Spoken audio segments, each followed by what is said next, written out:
नमस्कार दोस्तों, स्वागत है आपका आपके अपने YouTube चैनल जीएस जीनियस में।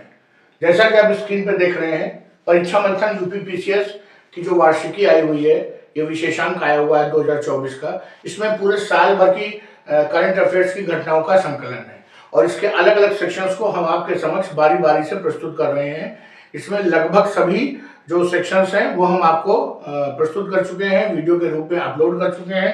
अगर वो आप सबने देखा है तो बहुत अच्छी बात है। अगर आपने नहीं देखा है तो इसी वीडियो के डिस्क्रिप्शन में जाइए और करंट अफेयर मैगजीन्स नाम से जो सेक्शन पड़ा हुआ है, प्लेलिस्ट पड़ी है, उसको आप जब ओपन करेंगे तो उसमें परीक्षा मंथन और घटना चक्र, दृष्टि और इसके अलावा समसामयिकी क्रॉनिकल, जो ये 3 मैगजीन है, इनके जो वार्षिकी आई हुई है इस समय परीक्षा के दृष्टिकोण से, उसमें जो विशेषांक हैं और जो उसमें सेक्शंस दिए हुए हैं, आर्थिक, सामाजिक और पुरस्कार और अलग अलग जो सेक्शंस दिए हुए हैं, सभी को मैंने एक डेडिकेटेड वीडियो के रूप में आपके समक्ष प्रस्तुत किया है।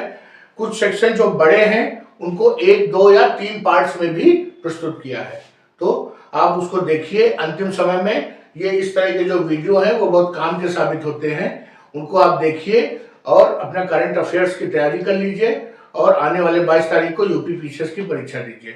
तो चलिए आइए मित्रों, आज हम इसी क्रम में कला एवं संस्कृति, जो इस हेडिंग से जो इसमें टॉपिक दिया हुआ है, उसको आज हम आपके समक्ष प्रस्तुत करेंगे। इससे पहले कि हम वीडियो शुरू करें, आपसे हमारा निवेदन है कि चैनल को सब्सक्राइब कर लीजिए और अगर वीडियो अच्छा लगे तो उसको लाइक भी कर लीजिएगा। चलिए मित्रों, शुरू करते हैं।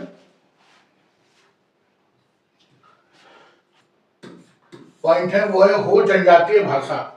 हाल ही के दिनों में झारखंड विधानसभा चुनाव के पहले हो जनजातीय भाषा को संविधान की 8वीं अनुसूची में शामिल करने की मांग की जा रही है। उड़ीसा और झारखंड में सरकार हो भाषा को भारतीय संविधान की 8वीं अनुसूची में शामिल करने की मांग कर रही है और ये इसके संरक्षण और संवर्धन को इससे बढ़ावा मिलेगा।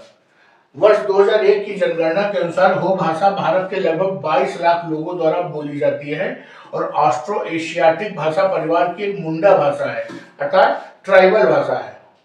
यह भाषा झारखंड, उड़ीसा, पश्चिम बंगाल, असम के हो, मुंडा, कोल्हा और कोल आदिवासी समुदायों द्वारा बोली जाती है और इसमें वारंग क्षिति लिपि का उपयोग करके लिखा जाता है। इस लिपि का आविष्कार लाको बोदरा ने किया था और इसके अलावा देवनागरी, लैटिन और ओडिया लिपियों में भी इसके लेखन का प्रयोग किया जाता है। याद रखिएगा, हो भाषा वारंग क्षिति लिपि में लिखा जाता है और लाको बोदरा ने इसका आविष्कार किया था। तो मित्रों, ये हो भाषा के बारे में आपको मैंने बताया। आगे देखते हैं। भारतीय सांस्कृतिक संबंध परिषद। हाल ही में भारतीय सांस्कृतिक संबंध परिषद ने कोलंबो में बौद्ध भिक्षुओं और विद्वानों का एक सम्मेलन आयोजित किया, जिसमें भारत सरकार द्वारा पाली को शास्त्रीय भाषा का दर्जा दिए जाने पर चर्चा की गई।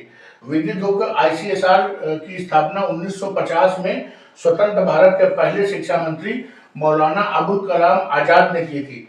अपनी स्थापना से लेकर 1958 तक आईसीसीआर शिक्षा मंत्रालय के प्रशासनिक अधिकार क्षेत्र के अंतर्गत था। आईसीसीआर का मतलब है भारतीय सांस्कृतिक संबंध परिषद। पाली भाषा को शास्त्रीय भाषा का दर्जा देने की बात चल रही है। अगला महत्वपूर्ण खोज है कश्मीर घाटी में प्राग ऐतिहासिक कालीन खोज। Florida museum of natural history के नवीनतम शोध के अनुसार अब विलुप्त हो चुके हाथियों के उपभोग के लिए 3 लाख वर्ष पूर्व प्रारंभिक मानव द्वारा पत्थर के औजारों का उपयोग किया गया था। यह खोज कश्मीर घाटी के पंपोर के पास वर्ष 2000 में खोजे गए जीवाश्म पर किए गए नए शोध पर आधारित है। यहाँ से 3 हाथियों के हड्डियों के टुकड़े पाए गए थे, जो प्राचीन काल के मानव के हाथियों के संपर्क में देने का संकेत देते हैं। अगला जो खोज है विजयनगर साम्राज्य के ताम्रपत्र अभिलेखों की खोज। हाल ही में तमिलनाडु के तिरुवल्लुवर जिले में 16वीं सदी के 2 पृष्ठों वाले ताम्रपत्र अभिलेख की खोज की गई है। तांबे की प्लेटों को 2 पृष्ठों को एक अंगूठी का उपयोग करके एक साथ कुराया गया है, जिस पर विजयनगर साम्राज्य की मोहर है। यह कब बना था? 1513 में यह ताम्रपत्र लिखा गया था। राजा कृष्णदेव राय के शासनकाल में लिखा गया था और ये मिला कहाँ है? तिरुवल्लुवर जिले के मपेद्दू गांव श्री सिंहेश्वर मंदिर के अंदर। सिंहेश्वर मंदिर भगवान शिव को समर्पित है और इसका निर्माण आदित्य करिकालन द्वितीय चोल राजा चोल के बड़े भाई ने 967 ईस्वी में करवाया था। ब्राह्मी शिलालेख की खोज। हाल ही में आंध्र प्रदेश के पालनाडु जिले के अमरावती मंडल के धरणी कोटा गांव में एक ब्राह्मी शिलालेख मिला है। यह शिलालेख एक स्मारक स्तंभ पर उत्कीर्ण है और इसमें दो लड़कियों को एक परिचारिका के साथ दर्शाया गया है। इस शिलालेख प्राकृत भाषा में और दूसरी शताब्दी ईस्वी की ब्राह्मी लिपि में उत्कीर्ण है। ये प्राकृत दूसरी शताब्दी ईस्वी की जो ब्राह्मी लिपि का चलन है वो इसमें लेख दिखाई देता है। उल्लेखनीय है, ब्राह्मी लिपि सिंधु लिपि के बाद भारत में विकसित सबसे प्रारंभिक लेखन प्रणाली है। पहली बार जेम्स प्रिंसेप ने 1837 ईस्वी में इसी लिपि को पढ़ा जाता है और यह बाएं से दाएं की ओर लिखी जाती है। अगला जो पॉइंट है वो है कल्लेश्वर मंदिर शिलालेख। हाल ही में प्राचीन कल्लेश्वर मंदिर के जीर्णोद्धार के दौरान 13वीं शताब्दी का एक शिलालेख खोजा गया है। कर्नाटक के दावणगेरे जिले में हरिहर तालुका के एलिहोले गांव में पाया गया। इस क्षेत्र के इतिहास के बारे में अत्यंत महत्वपूर्ण जानकारी प्रदान करता है। पुरातात्विक स्थल राखीगढ़ी।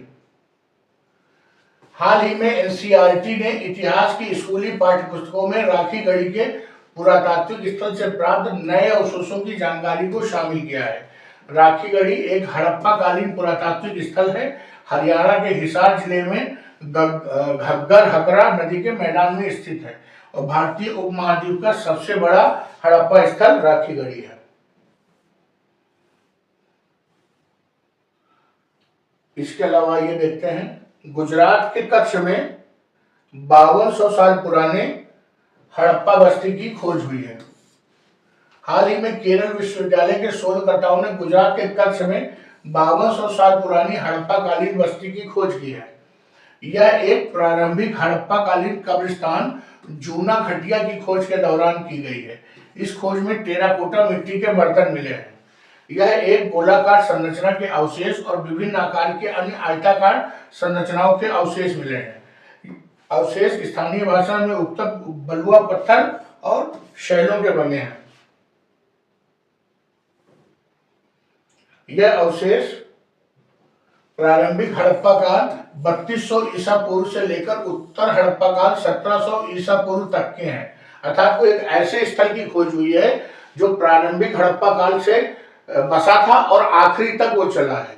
इस स्थल पदटा बेट की पहाड़ की चोटी पर स्थित है। यह अगला पॉइंट देखते हैं, नदी उत्सव। 19 से 21 सितंबर 2024 के बीच इंदिरा गांधी राष्ट्रीय कला केंद्र नई दिल्ली में नदी उत्सव का आयोजन किया गया। इसकी थीम्स है reverse in reverse, making of A lifeline. यह नदी उत्सव 5वां संस्करण है। इसका उद्देश्य भारत की नदियों के महत्व का जश्न मनाना है और इसकी शुरुआत 2018 में हुई थी।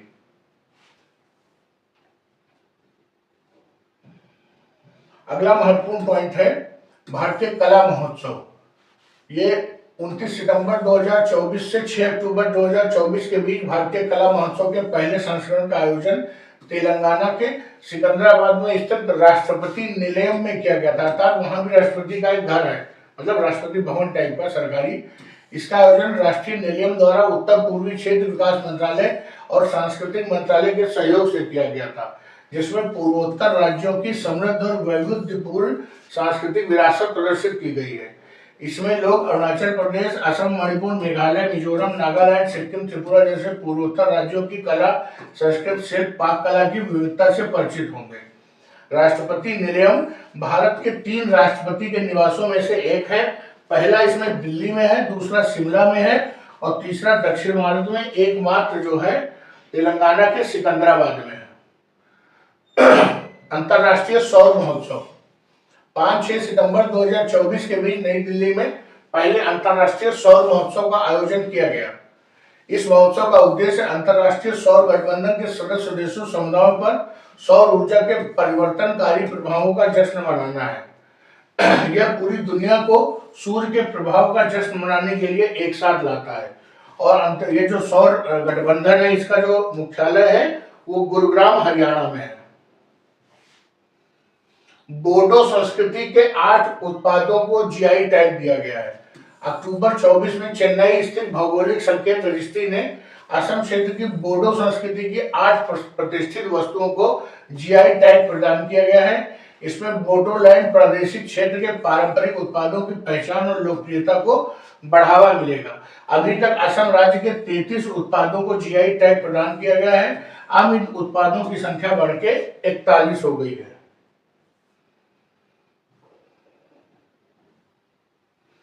अगला देखते हैं, कच्छ के कच्छ अजरक को भौगोलिक संकेत मिला है। हाल ही में पेटेंट डिजाइन और ट्रेडमार्क महानियंत्रक ने कच्छ गुजरात में कच्छ अजरक के पारंपरिक कारीगरों को भौगोलिक संकेत प्रमाण पत्र प्रदान किया गया है। अजरक एक कपड़ा शिल्प है जो गुजरात की सांस्कृतिक टेपेस्ट्री से संबंधित है। नई भाषाओं को शास्त्रीय भाषा का दर्जा दिया गया है। हाल ही में प्रधानमंत्री नरेंद्र मोदी ने मराठी, पाली, प्राकृत, असमिया और बंगाली भाषाओं को शास्त्रीय भाषा का दर्जा दिए जाने की स्वीकृति दी है। और ये शास्त्रीय भाषाएं का दर्जा होता क्या है? शास्त्रीय भाषाएं भारत की गहन एवं प्राचीन सांस्कृतिक विरासत की संरक्षक के रूप में कार्य करने के साथ ही प्रत्येक समुदाय की ऐतिहासिक और सांस्कृतिक उपलब्धियों पर प्रकाश डालती हैं। हिंदी भाषा संग्रहालय। उत्तर प्रदेश सरकार काशी वाराणसी में देश का पहला हिंदी साहित्य संग्रहालय स्थापित करेगी। यह संग्रहालय किसी भाषा को समर्पित पहला संग्रहालय होगा। सरकार ने इसके लिए 25 करोड़ आवंटित कर दिए हैं। इस संग्रहालय में प्रख्यात हिंदी विद्वानों की तमाम पुरानी पांडुलिपियां और पुस्तकें मौजूद रहेगी, जिनको आम जनता देख सकेगी। सर्वश्रेष्ठ ग्राम पर्यटन प्रतियोगिता 2024। हाल ही में पर्यटन मंत्रालय ने सर्वश्रेष्ठ पर्यटन ग्राम प्रतियोगिता 2024 की घोषणा की। इसमें 36 गांवों को निम्नलिखित 8 श्रेणियों के आधार पर विजेता घोषित किया गया है। पहली है साहसिक पर्यटन, दूसरा कृषि पर्यटन, तीसरा समुदाय आधारित पर्यटन, चौथा शिल्प, पांचवा विरासत, छठा जिम्मेदार पर्यटन, सातवां आध्यात्मिक और कल्याण, आठवां वाइब्रेंट विलेज। इसमें उत्तर प्रदेश के पूरा महादेव गांव को विरासत श्रेणी सर्वश्रेष्ठ पर्यटन गांव घोषित किया गया है। यह पूरा महादेव गांव उत्तर प्रदेश के बागपत जिले में स्थित है।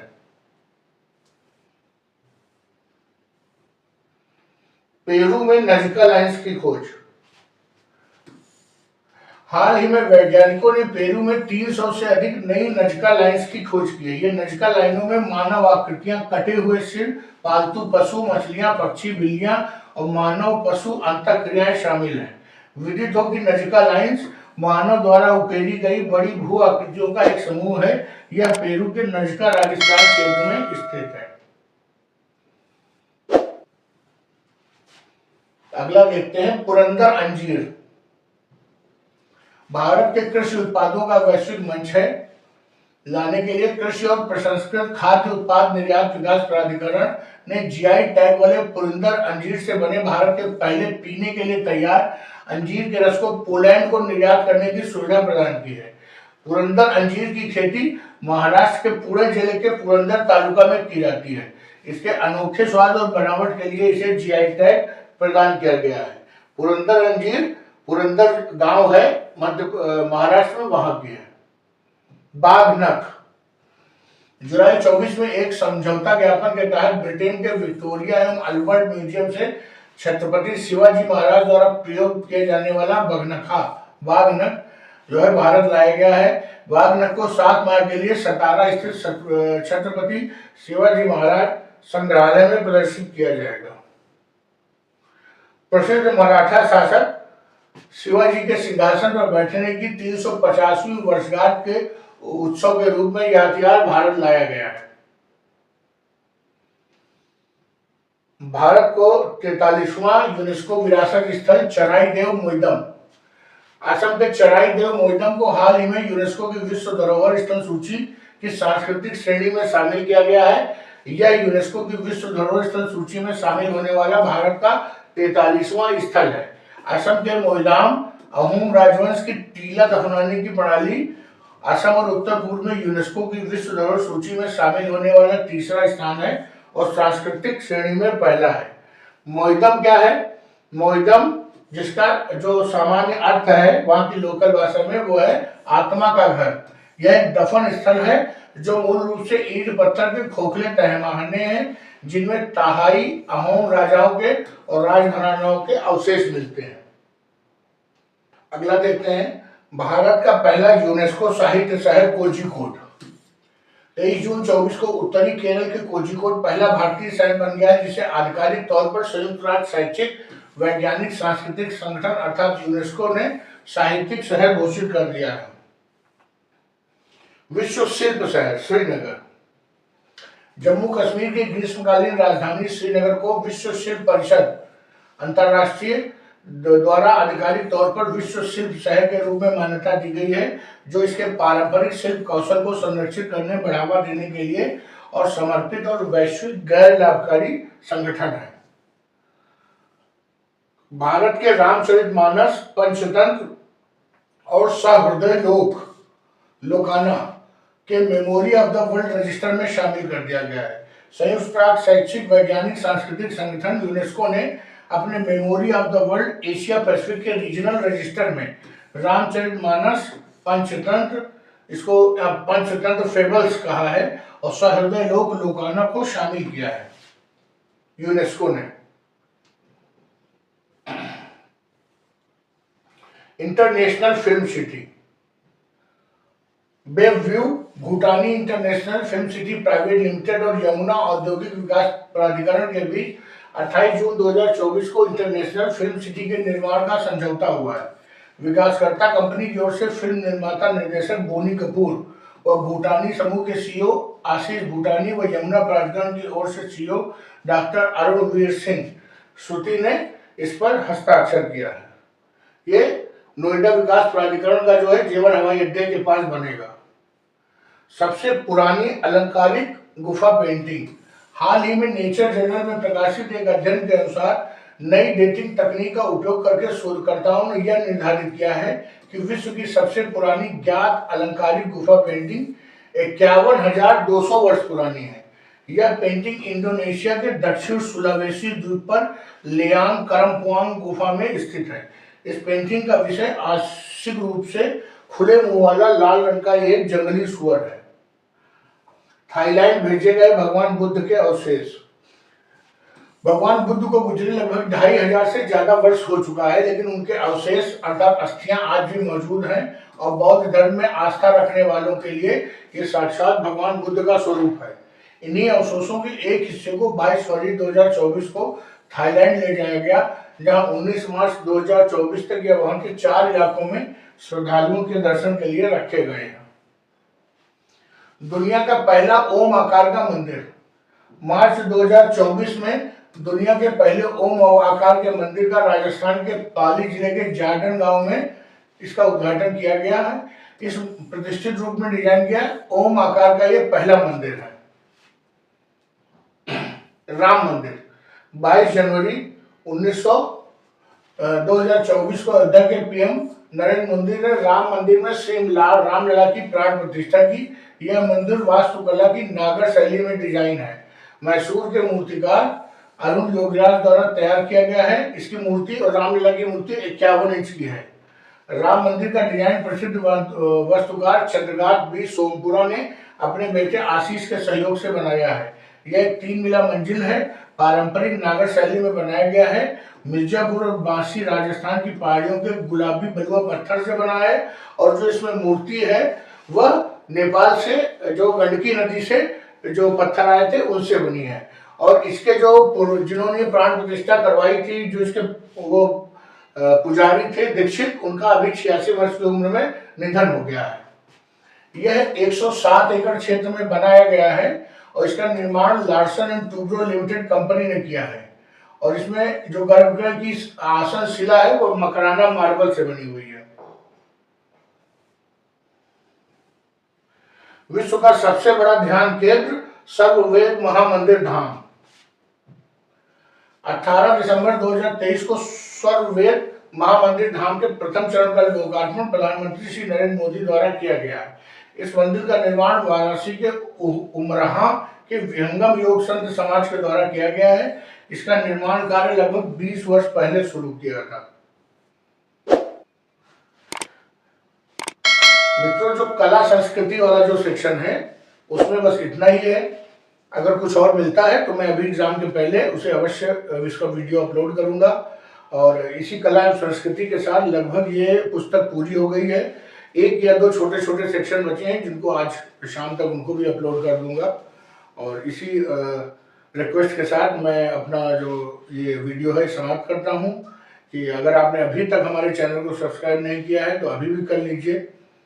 आगे आपको इम्पोर्टेंट वीडियो मिलते रहेंगे। और अगर आपको हमारा प्रयास अच्छा लगा हो तो वीडियो को लाइक कर लीजिए, चैनल को सब्सक्राइब करिए। धन्यवाद।